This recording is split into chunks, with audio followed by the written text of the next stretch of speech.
I've always said it's important to understand your contract. And it's very important to understand part of the contract that is your stage payments and how that works. And there's two ways these work.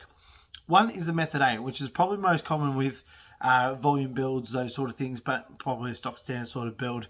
It breaks it down into basically 6 stages: your base, your frame, what else? You got your lock up, your fix out, your final, and there's a deposit, of course. And then there's a method B. And a method B is when the builder dictates stages. We do this quite frequently because we do a lot of renovations, extensions. Things happen in different processes. That sort of stuff is not as straight. Most of the time, it's not as straightforward as a new build. So we use it a lot.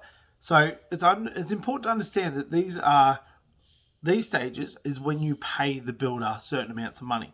But these stages aren't indicative of how much the builder has spent.